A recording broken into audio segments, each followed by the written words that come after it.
बंधुओं नमस्कार। कल की वीडियो में आपने राजा पृथु की तपस्या और उनके परलोक गमन का प्रसंग सुना और आज की वीडियो में देखिए ये राजा पृथु की वंश परंपरा और प्रचेताओं को भगवान रुद्र ने किस प्रकार उपदेश किया। आज की वीडियो में चलिए सुनते हैं।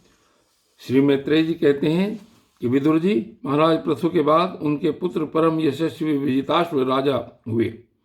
उन्होंने उनका अपने छोटे भाइयों पर बड़ा स्नेह था, इसलिए उन्होंने चारों को एक एक दिशा का अधिकार सौंप दिया। राजा विजिताश्व ने हरियक्ष को पूर्व, धूम्रकेश को दक्षिण, वृक को पश्चिम और द्रविण को उत्तर दिशा का राज्य दिया। उन्होंने इंद्र से अंतर्धान होने की शक्ति प्राप्त की थी, इसलिए उन्हें अंतर्धान भी कहते हैं। उनकी पत्नी का नाम शिखंडिनी था। उससे उनके 3 पुत्र हुए। उनके नाम पावक, पवमान और शुचि थे। पूर्व काल में वशिष्ठ जी का शाप होने से उपयुक्त नाम के अग्नियों ने ही उनके रूप में जन्म लिया था। आगे चलकर योग मार्ग से ये फिर अग्नि रूप हो गए। अंतर्धान के नभस्वती नाम की पत्नी से एक और पुत्र रत्न हविर्धान प्राप्त हुआ। महाराज अंतर्धान बड़े उदार पुरुष थे। जिस समय इंद्र उनके पिता के अश्वमेध यज्ञ का घोड़ा हर कर ले गए थे, उन्होंने पता लग जाने पर भी उनका वध नहीं किया था। राजा अंतर्धान ने कर लेना, दंड देना, जुर्माना वसूल करना आदि कर्तव्यों को बहुत कठोर एवं दूसरों के लिए कष्टदायक समझकर एक दीर्घकालीन यज्ञ में दीक्षित होने के बहाने अपना राजकाज छोड़ दिया। यज्ञ कार्य में लगे रहने पर भी उन आत्मज्ञानी राजा ने भक्त भाई भंजन पूर्णतम परमात्मा की आराधना करके सुदृढ़ समाधि के द्वारा भगवान के दिव्य लोक को प्राप्त किया। विदुर जी हविर्धान की पत्नी हविर्धानी ने बहिर्षद, गय, शुक्ल, कृष्ण, सत्य और जितव्रत नाम के 6 पुत्र पैदा किए। कुरुश्रेष्ठ विदुर जी, इनमें हविर्धान के पुत्र महाभाग, बहिर्षद, यज्ञ आदि कर्मकांड और योगाभ्यास में कुशल थे। उन्होंने प्रजापति का पद प्राप्त किया। उन्होंने एक स्थान के बाद दूसरे स्थान में लगातार इतने यज्ञ किए कि यह सारी भूमि पूर्व की ओर अग्रभाग करके फैलाए हुए कुशों से पट गई थी। इसी से आगे चलकर वे प्राचीन बरही नाम से विख्यात हुए। राजा प्राचीन बरही ने ब्रह्मा जी के कहने से समुद्र की कन्या शतद्रुति से विवाह किया था। सर्वांग सुंदरी किशोरी शतद्रुति सुंदर वस्त्राभूषणों से सज धजकर विवाह मंडप में जब भांवर देने के लिए घूमने लगी, तब स्वयं अग्निदेव भी मोहित होकर उसे वैसे ही चाहने लगे जैसे शुकी को चाहा था। नवविवाहिता शतद्रुति ने अपने नुपुरों की झनकार से दिशा विदिशा के देवता, असुर, गंधर्व, मुनि, सिद्ध, मनुष्य और नाग सभी को वश में कर लिया था। शतद्रुति के गर्भ से प्राचीन बरही के प्रचिता नाम के 10 पुत्र हुए। वे सब बड़े धर्मज्ञ और एक से नाम और आचरण वाले थे। जब पिता ने उन्हें संतान उत्पन्न करने का आदेश दिया, तब उन सब ने तपस्या करने के लिए समुद्र में प्रवेश किया। वहां 10,000 वर्ष तक तपस्या करते हुए उन्होंने तप का फल देने वाले श्रीहरि की आराधना की। घर से तपस्या करने के लिए जाते समय मार्ग में श्री महादेव जी ने उन्हें दर्शन देकर कृपा पूर्वक जिस तत्व का उपदेश दिया था, उसी का भी एकाग्रता पूर्वक ध्यान, जप और पूजन करते रहे। विदुर जी ने पूछा, ब्राह्मण, मार्ग में प्रचेताओं का श्री महादेव जी के साथ किस प्रकार समागम हुआ और उन पर प्रसन्न होकर भगवान शंकर ने उन्हें क्या उपदेश दिया? वह सारयुक्त बात आप कृपा करके मुझसे कहिए। ब्रह्म ऋषि, शिव जी के साथ समागम होना तो देहधारियों के लिए बहुत कठिन है। औरों की तो बात ही क्या है। मुनिजन भी सब प्रकार की आसक्ति छोड़कर उन्हें पाने के लिए उनका निरंतर ध्यान ही किया करते हैं, किंतु सहज में पाते नहीं हैं। यद्यपि भगवान शंकर आत्माराम है, उन्हें अपने लिए कुछ न करना है न पाना है, तो भी इस लोक सृष्टि की रक्षा के लिए वे अपनी घोर रूपा शक्ति शिवा के साथ सर्वत्र विचरते रहते हैं। श्री मैत्रेय जी ने कहा, विदुर जी, साधु स्वभाव प्रचेता गणपिता की आज्ञा शिरोधार्य कर तपस्या में चित्त लगा पश्चिम की ओर चल दिए। चलते चलते उन्होंने समुद्र के समान विशाल एक सरोवर देखा। वह महापुरुषों के चित्त के समान बड़ा ही स्वच्छ था। तथा उसमें रहने वाले मत्स्य आदि जलजीव भी प्रसन्न जान पड़ते थे। उसमें नील कमल, लाल कमल, रात में, दिन में, सायंकाल में खिलने वाले कमल तथा इंदिवर आदि अन्य कई प्रकार के कमल सुशोभित थे। उनके तटों पर हंस, सारस, चकवा और कारंडव आदि जल पक्षी चहक रहे थे। उसके चारों ओर तरह तरह के वृक्ष और लताएं थी। उन पर मत वाले भौरे गूंज रहे थे। उनकी मधुर ध्वनि से हर्षित होकर मानो उन्हें रोमांच हो रहा था। कमल कोश के पराग पुंज वायु के झकोरों से चारों ओर उड़ रहे थे, मानो वहाँ कोई उत्सव हो रहा है। वहाँ मृदंग, पड़ाव आदि बाजों के साथ अनेकों दिव्य राग रागिनियों के क्रम से गायन की मधुर ध्वनि सुनकर उन राजकुमारों को बड़ा आश्चर्य हुआ। इतने में उन्होंने देखा कि देवादिदेव भगवान शंकर अपने अनुचरों के सहित उस सरोवर से बाहर आ रहे हैं।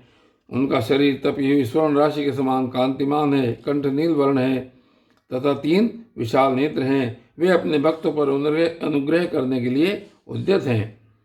अनेकों गंधर्व उनका सुयश गा रहे हैं। उनका सहसा दर्शन पाकर प्रचेताओं को बड़ा कुतूहल हुआ और उन्होंने शंकर जी के चरणों में प्रणाम किया। तब शरणागत भयहारी धर्म वत्सल भगवान शंकर ने अपने दर्शन से प्रसन्न हुए उन धर्मज्ञ और शील संपन्न राजकुमारों से प्रसन्न होकर कहा। श्री महादेव जी बोले, तुम लोग राजा प्राचीन बरी के पुत्र हो, तुम्हारा कल्याण हो। तुम जो कुछ करना चाहते हो वह भी मुझे मालूम है। इस समय तुम लोगों पर कृपा करने के लिए ही मैंने तुम्हें इस प्रकार दर्शन दिया है। जो व्यक्ति अव्यक्त प्रकृति और शिव संज्ञक पुरुष इन दोनों के नियामक भगवान वासुदेव की साक्षात शरण लेता है वह मुझे परम प्रिय है। अपने वर्णाश्रम धर्म का भली भांति पालन करने वाला पुरुष 100 जन्म के बाद ब्रह्मा के पद को प्राप्त होता है और इससे भी अधिक पुण्य होने पर वह मुझे प्राप्त होता है। परंतु जो भगवान का अनन्य भक्त है वह तो मृत्यु के बाद सीते ही भगवान विष्णु के उस सर्व प्रपंचातीत परम पद को प्राप्त हो जाता है, जिसे रुद्र रूप में स्थित मैं तथा अन्य अधिकारिक देवता अपने अपने अधिकार की समाप्ति के बाद प्राप्त करेंगे। तुम लोग भगवत भक्त होने के नाते मुझे भगवान के समान ही प्यारे हो। इस प्रकार भगवान के भक्तों को भी मुझसे बढ़कर और कभी प्रिय नहीं होता और कोई कभी प्रिय नहीं होता। अब मैं तुम्हें एक बड़ा ही पवित्र, मंगलमय और कल्याणकारी श्रोत्र सुनाता हूँ। इसका तुम लोग शुद्ध भाव से जप करना। श्री मैत्रेय जी कहते हैं, तब नारायण प्राण करुणार्ध हृदय भगवान शिव ने अपने सामने हाथ जोड़े खड़े हुए उन राजपुत्रों को यह श्रोत्र सुनाया। भगवान रुद्र स्तुति करने लगे, भगवान आपका उत्कर्ष उच्च कोटि के आत्मज्ञानियों के कल्याण के लिए, निजानंद लाभ के लिए है, उसमें मेरा भी कल्याण हो। आप सर्वदा अपने निरतिशय परमानंद स्वरूप में स्थित रहते हैं। ऐसे सर्वात्मक आत्मस्वरूप आपको नमस्कार है। आप पद्मनाभ समस्त लोगों के आदि कारण हैं। भूत सूक्ष्म तन्मात्र और इंद्रियों के नियंता, शांत, एक रस और स्वयं प्रकाश वासुदेव चित्त के अधिष्ठाता हैं। अधिष्ठाता भी आप ही हैं। आपको नमस्कार है। आप ये सूक्ष्म, अव्यक्त, अनंत और मुखाग्नि के द्वारा संपूर्ण लोकों का संहार करने वाले अहंकार के अधिष्ठाता, संकर्षण तथा जगत के प्रकृष्ट ज्ञान के उद्गम स्थान, बुद्धि के अधिष्ठाता प्रद्युम्न हैं। आपको नमस्कार है। आप ही इंद्रियों के स्वामी, मनस्तत्व के अधिष्ठाता भगवान अनिरुद्ध हैं। आपको बार बार नमस्कार है। आप अपने तेज से जगत को व्याप्त करने वाले सूर्य देव हैं। पूर्ण होने के कारण आप में वृद्धि और क्षय नहीं होता। आपको नमस्कार है। आप स्वर्ग और मोक्ष द्वार तथा निरंतर पवित्र हृदय में रहने वाले हैं। आपको नमस्कार है। आप इस स्वर्ण रूप वीर्य से युक्त और चातुर्होत्र कर्म के साधन तथा विस्तार करने वाले अग्निदेव हैं। आपको नमस्कार है। आप पितर और देवताओं के पोषक सोम हैं तथा 3 वेदों के अधिष्ठाता हैं। हम आपको नमस्कार करते हैं। तथा आप इस समस्त प्राणियों को तृप्त करने वाले सर्वरस जल रूप हैं। आपको नमस्कार है। आप समस्त प्राणियों के देह, पृथ्वी और विराट स्वरूप हैं तथा त्रिलोकी की रक्षा करने वाले मानसिक, इंद्रियक और शारीरिक शक्ति स्वरूप वायु प्राण हैं। आपको नमस्कार है। आप ही अपने गुण शब्द के द्वारा समस्त पदार्थों का ज्ञान कराने वाले तथा बाहर भीतर का भेद करने वाले आकाश हैं तथा आप ही महान पुण्यों से प्राप्त होने वाले परम तेजोमय स्वर्ग वैकुंठादि लोक हैं। आपको पुनः पुनः नमस्कार है। आप पितृलोक की प्राप्ति कराने वाले प्रवृत्ति कर्म रूप और देवलोक की प्राप्ति के साधन निवृत्ति कर्म रूप हैं तथा आप ही अधर्म के फलस्वरूप दुखदायक मृत्यु हैं। आपको नमस्कार है। नाथ, आप ही पुराण पुरुष और सांख्य हो और योग के अधीश्वर भगवान शिक्षण हैं। आप सब प्रकार की कामनाओं की पूर्ति के कारण साक्षात मंत्र मूर्ति और महान धर्म स्वरूप हैं। आपकी ज्ञान शक्ति किसी भी प्रकार कुंठित होने वाली नहीं है। आपको नमस्कार है, नमस्कार है। आप ही कर्ता, करण और कर्म तीनों शक्तियों के एकमात्र आश्रय हैं। आप ही अहंकार के अधिष्ठाता रुद्र हैं। आप ही ज्ञान और क्रिया स्वरूप हैं तथा आपसे ही परा, प्रशंति, मध्यमा और वैखरी 4 प्रकार की वाणी की अभिव्यक्ति होती है। आपको नमस्कार है। प्रभु, हम आपके दर्शनों की अभिलाषा है, हमें आपके दर्शनों की अभिलाषा है। अतः आपके भक्तजन जिसका पूजन करते हैं और जो आपके निज जनों को अत्यंत प्रिय है, अपने उस अनूप रूप की आप हमें झांकी कराइए। आपका वह रूप अपने गुणों से समस्त इंद्रियों को तृप्त करने वाला है। वह वर्षाकालीन मेघ के समान स्निग्ध श्याम और संपूर्ण सौंदर्य का सार सर्वस्व है। सुंदर 4 विशाल भुजाएं, महामनोहर मुखारविंद, कमल दल के समान नेत्र, सुंदर भुएं, सुगढ़ नासिका, मनमोहिनी दंत पक्ति, अमोल कपोल युक्त मनोहर मुखमंडल और शोभाशाली समान कर्ण युगल हैं। प्रीतिपूर्ण उन्मुक्त हास्य, तिरछी चितवन, काली काली घुंघराली हल्कें, कमल कुसुम की केसर के समान फहराता हुआ पीताम्बर, जिल मिलाते हुए कुंडल, चमचमाते हुए मुकुट, कंकण, हार, नूपुर और मेखला आदि विचित्र आभूषण तथा शंख, चक्र, गदा, पद्म, वनमाला और कौस्तुभ मणि के कारण उसकी अपूर्व शोभा है। उसके सिंह के समान स्थूल कंधे हैं जिन पर हार, केयूर एवं कुंडलादि की कांति झिल मिलाती रहती है तथा कौस्तुभ मणि की कांति से सुशोभित मनोहर ग्रीवा है। उसका श्यामल वक्ष स्थल श्रीवत्स चिन्ह के रूप में लक्ष्मी जी का नित्य निवास होने के कारण कसौटी की शोभा को भी मात करता है। उसके त्रिवली से सुशोभित पीपल के पत्ते के समान सुडोल उदर श्वास के आने जाने से हिलता हुआ बड़ा ही मनोहर जान पड़ता है। उसमें जो भंवर के समान चक्करदार नाभि है वह इतनी गहरी है कि उससे उत्पन्न हुआ यह विश्व मानो फिर उसी में लीन होना चाहता है। श्याम वर्ण कड़ी भाग में पीताम्बर और स्वर्ण की मेखला शोभायमान है। समान और सुंदर चरण, पिंडली, जांग और घुटनों के कारण आपका दिव्य बड़ा ही सुघड़ जान पड़ता है। आपके चरण कमलों की शोभा शरद ऋतु के कमल दल की कांति का भी तिरस्कार करती है। उनके नखों से जो प्रकाश निकलता है वह जीवों के हृदय अंधकार को तत्काल नष्ट कर देता है। हमें आप कृपा करके भक्तों के भयारी एवं आश्रय स्वरूप उसी रूप का दर्शन कराइए। जगत गुरु, हम अज्ञानावृत प्राणियों को अपनी प्राप्ति का मार्ग बतलाने वाले आप ही हमारे गुरु हैं। प्रभु, चित्त शुद्धि की अभिलाषा रखने वाले पुरुष को आपके इस रूप का निरंतर ध्यान करना चाहिए। इसकी भक्ति ही स्वधर्म का पालन करने वाले पुरुष को अभय करने वाली है। स्वर्ग का शासन करने वाला इंद्र भी आपको ही पाना चाहता है तथा विशुद्ध आत्मज्ञानियों की गति भी आप ही हैं। इस प्रकार आप सभी देहधारियों के लिए अत्यंत दुर्लभ हैं। केवल भक्तिमान पुरुष ही आपको पा सकते हैं। सत्पुरुषों के लिए भी दुर्लभ अनन्य भक्ति से भगवान को प्रसन्न करके जिनकी प्रसन्नता किसी अन्य साधन से दुस्साध्य है, ऐसा कौन होगा जो उनके चरण तल के अतिरिक्त और कुछ चाहेगा। जो काल अपने अदम्य उत्साह और पराक्रम से फड़कती हुई भौं के इशारे से सारे संसार संहार कर डालता है, वह भी आपके चरणों की शरण में गए हुए प्राणी पर अपना अधिकार नहीं मानता। ऐसे भगवान के प्रेमी भक्तों का यदि आधे क्षण के लिए भी समागम हो जाए तो उसके सामने मैं स्वर्ग और मोक्ष को भी कुछ नहीं समझता। फिर मृत्यु लोक के तुच्छ भोगों की तो बात ही क्या है। प्रभु, आपके चरण संपूर्ण पाप राशि को हर लेने वाले हैं। हम तो केवल यही चाहते हैं कि जिन लोगों ने आपकी कीर्ति और तीर्थ गंगा जी में आंतरिक और बाह्य स्नान करके मानसिक और शारीरिक दोनों प्रकार के पापों को धो डाला है तथा जो जीवों के प्रति दया, राग, द्वेष रहित चित्त तथा सरलता आदि गुणों से युक्त है, उन आपके भक्तजनों का संग हमें सदा प्राप्त होता रहे। यही हम पर आपकी बड़ी कृपा होगी। जिस साधक का चित्त भक्ति योग से अनुग्रहित एवं विशुद्ध होकर न तो बाह्य विषयों में भटकता है और न ज्ञान गुहारू प्रकृति में लीन होता है, वह अनायास ही आपके स्वरूप का दर्शन पा जाता है जिससे यह सारा जगत दिखाई देता है। और जो स्वयं संपूर्ण जगत में भास रहा है वह आकाश के समान विस्तृत और परम प्रकाश में ब्रह्म तत्व आप ही हैं। भगवान, आपकी माया अनेक प्रकार के रूप धारण करती है। इसी के द्वारा आप इस प्रकार जगत की रचना, पालन और संहार करते हैं, जैसे यह कोई सदवस्तु हो, किंतु इसमें आप में किसी प्रकार का विकार नहीं आता। माया के कारण दूसरे लोगों में ही भेद बुद्धि उत्पन्न होती है। आप परमात्मा पर वह अपना प्रभाव डालने में समर्थ होती है। आपको तो हम परम स्वतंत्र ही समझते हैं। आपका स्वरूप पंचभूत, इंद्रिय और अंतःकरण के प्रेरक रूप से उपलक्षित होता है।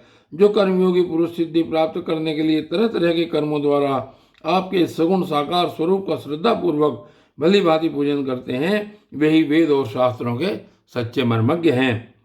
प्रभु, आप ही अद्वितीय आदि पुरुष हैं। सृष्टि के पूर्व आपकी माया शक्ति सोई रहती है, फिर उसी के द्वारा सत्व, रज और तम रूप गुणों का भेद होता है, और इसके बाद उन्हीं गुणों से महतत्व, अहंकार, आकाश, वायु, अग्नि, जल, पृथ्वी, देवता, ऋषि और समस्त प्राणियों से युक्त इस जगत की उत्पत्ति होती है।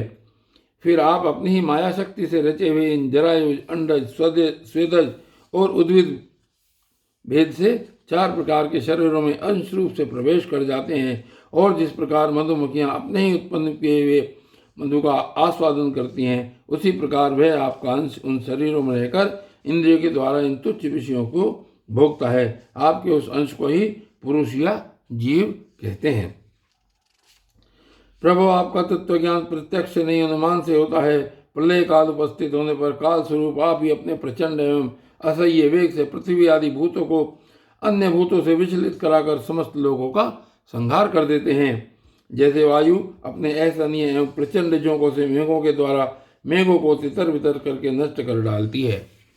और आगे कहते हैं कि भगवान, यह मोहग्रस्त जीव प्रमादवश हर समय इसी चिंता में रहता है कि अमुक कार्य करना है, इसका लोभ बढ़ गया है और इसे विषयों की ही लालसा बनी रहती है, किंतु आप सदा ही सजग रहते हैं। भूख से जीव लपलपाता हुआ सर्प जैसे चूहे को चट कर जाता है, उसी प्रकार आप अपने काल स्वरूप से उसे सहसा लील जाते हैं। आपकी अवहेलना करने के कारण अपनी आयु को व्यर्थ मानने वाला ऐसा कौन विद्वान होगा जो आपके चरण कमलों को विसारेगा। इसकी पूजा तो काल की आशंका से ही हमारे पिता ब्रह्मा जी और स्वयंभू आदि 14 मनुओं ने भी बिना कोई विचार किए केवल श्रद्धा से ही की थी। ब्रह्मन, इस प्रकार सारा जगत रुद्र रूप काल के भय से व्याकुल है। अतः परमात्मन, इस तत्व को जानने वाले हम लोगों के तो इस समय आप ही सर्वथा भय शून्य आश्रय हैं। राजकुमारों, तुम लोग विशुद्ध भाव से स्वधर्म का आचरण करते हुए भगवान में चित्त लगाकर मेरे कहे हुए स्तोत्र का जप करते रहो। भगवान तुम्हारा मंगल करेंगे। तुम लोग अपने अंतःकरण में स्थित उन सर्वभूतांतर्यामी परमात्मा श्री हरि का ही बार बार स्तवन और चिंतन करते हुए पूजन करो। मैंने तुम्हें योगादेश नाम का स्तोत्र सुनाया है। तुम लोग इसे मन से धारण कर मुनि व्रत का आचरण करते हुए इसका एकाग्रता से आदरपूर्वक अभ्यास करो। यह स्तोत्र पूर्व काल में जगत विस्तार के इच्छुक प्रजापतियों के पति भगवान ब्रह्मा जी ने प्रजा उत्पन्न करने की इच्छा वाले हम भृगु आदि अपने पुत्रों को सुनाया था। जब हम प्रजापतियों को प्रजा का विस्तार करने की आज्ञा हुई, तब इसी के द्वारा हमने अपना अज्ञान निवृत्त करके अनेक प्रकार की प्रजा उत्पन्न की थी। अब भी जो भगवत पारायण पुरुष का एकाग्र चित्त से नित्य प्रति जप करेगा, उसका शीघ्र ही कल्याण हो जाएगा। इस लोक में सब प्रकार के कल्याण साधनों में मोक्षदायक ज्ञान ही सबसे श्रेष्ठ है। ज्ञान नौका पर चढ़ा हुआ पुरुष अनायास ही इस दुस्तर संसार सागर को पार कर लेता है। यद्यपि भगवान की आराधना बहुत कठिन है, किंतु मेरे कहे हुए स्तोत्र का जो श्रद्धापूर्वक पाठ करेगा वह सुगमता से ही उनकी प्रसन्नता प्राप्त कर लेगा। भगवान ही संपूर्ण कल्याण साधनों के एकमात्र प्यारे प्राप्तव्य हैं। अतः मेरे गाए हुए इस स्तोत्र के गान से उन्हें प्रसन्न करके वह स्थिर चित्त होकर उनसे जो कुछ चाहेगा प्राप्त कर लेगा। जो पुरुष उसे काल में उठकर इसे श्रद्धापूर्वक हाथ जोड़कर सुनता या सुनाता है, वह सब प्रकार के कर्म बंधनों से मुक्त हो जाता है।